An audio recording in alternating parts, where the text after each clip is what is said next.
Assalamualaikum warahmatullahi wabarakatuh. Anak-anakku kelas 9A, gimana kabarnya hari ini? Mudah-mudahan kalian semuanya sehat selalu ya. Dan yang terpenting, tetap semangat melaksanakan PJJ-nya. Baiklah anak-anakku, bertemu kembali dengan Ibu Reni Haryanti dalam pelajaran Bahasa Indonesia. Nah, untuk pertemuan kali ini, kita akan membahas tentang kisi-kisi dari ujian sekolah. Anak-anakku, di grup mata pelajaran Bahasa Indonesia, Ibu sudah nge-share tentang kisi-kisi ujian sekolah. Ibu berharap ya, kisi-kisi tersebut sudah kalian buka dan sudah kalian baca. Nah, di sini Ibu sudah membuat PPT ya, soal dari tahun kemarin tentang ujian sekolah.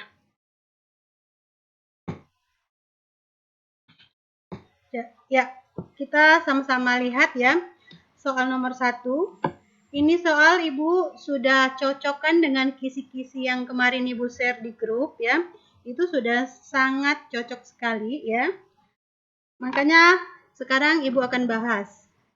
Nah, soal nomor 1 itu yang diminta adalah makna kata evaluasi pada teks tersebut. Nah, sebelum kita melaksanakan pembahasan soal, Ibu akan berikan triks ya dalam mengerjakan ujian sekolah. Caranya seperti apa, Bu? Bahasa Indonesia itu ya kan identik dengan teks yang panjang. Bahkan panjang sekali ya. Dalam satu soal kadang termuat beberapa kalimat, di mana satu kalimatnya aja sudah panjang. Nah, kalian jangan terkecoh dengan itu ya. Tapi triknya, pada saat kalian melihat soal itu panjang sekali, kalian langsung fokus pada pertanyaannya. Jadi ceritanya jangan dulu dibaca. Kalian fokus pada pertanyaannya. Nih, seperti yang Ibu contohkan nomor 1. Ini kan cerita yang ada pada nomor 1 ini lumayan panjang ya. Termuat beberapa kalimat. Nah, Ibu langsung ke soalnya aja. Makna kata evaluasi pada teks tersebut. Nah, evaluasi itu kan arti katanya yaitu penilaian, ya kan? Nah, tanpa kita baca teks yang ada pada nomor 1 itu, kita sudah mengetahui bahwa evaluasi itu penilaian. Nah, jadi sudah jelas jawaban nomor 1 itu adalah D, penilaian. Ya. Nah, tentu dengan seperti itu kalian tidak terbuang waktu sia-sia. Ya. Kenapa? Kadangkala makna kata yang di soal itu kita memang sudah mengetahuinya. Seperti evaluasi. Evaluasi kan sudah sering kita temukan ya dalam sehari-hari, yaitu penilaian. Kadang guru melakukan evaluasi, itu penilaian namanya ya. Itu kata-kata yang memang sudah tidak aneh lagi di telinga kita.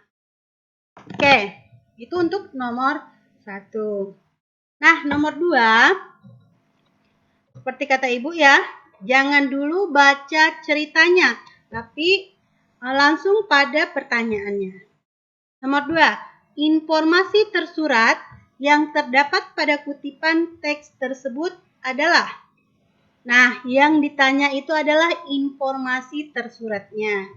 Oke, sebelumnya Ibu akan jelaskan dulu apa sih arti informasi tersurat. Surat itu adalah tulisan yang ada pada kertas. Informasi adalah infonya. Jadi, informasi tersurat itu adalah info yang ada pada ceritanya. Artinya, tulisannya, infonya itu termuat, ada tulisannya di teks tersebut.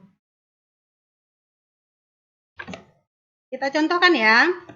Nomor 2, informasi tersurat yang terdapat pada kutipan teks tersebut adalah. Kita lihat poin A. Ciputra seorang yang gigih memperjuangkan nasib dirinya dan keluarga. Ada tidak tulisan yang ada pada poin A di ceritanya? Artinya tidak ada ya. Berarti jelas nomor A adalah salah. Yang B.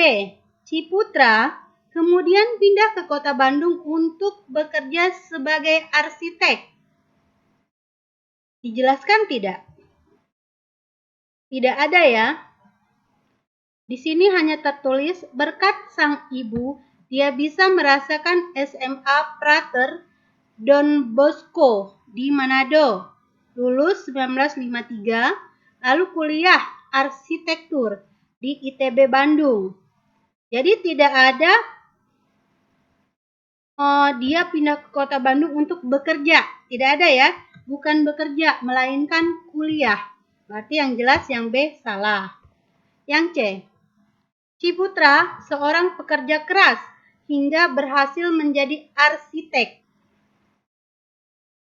Pekerja keras ya. Di cerita, Ciputra adalah seorang arsitek dan pengusaha sukses. Di sini tidak ada dijelaskan bahwa dia adalah seorang pekerja keras. Jadi C kurang tepat juga. Kita lihat poin D. Ciputra terlahir di Parigi, Sulawesi Tengah pada 24 Agustus 1931. Ada tidak tulisan yang ada pada poin D ini termuat pada cerita nomor 2? Kita cek sama-sama. Lahir di Parigi. Benar enggak? Ciputra terlahir pada 24 Agustus 1931 di Parigi, Sulawesi Tengah. Ada ya tulisannya? Maka bisa disimpulkan bahwa informasi tersurat itu ada pada poin D. Karena poin D ini jelas ada tulisannya di dalam teks. Oke, bisa dipahami ya? Berarti jawaban nomor 2 adalah D. Oke, kita lanjut ke nomor 3. Nah, nomor 3. Kutipan teks tersebut muncul pada bagian. Kita lihat.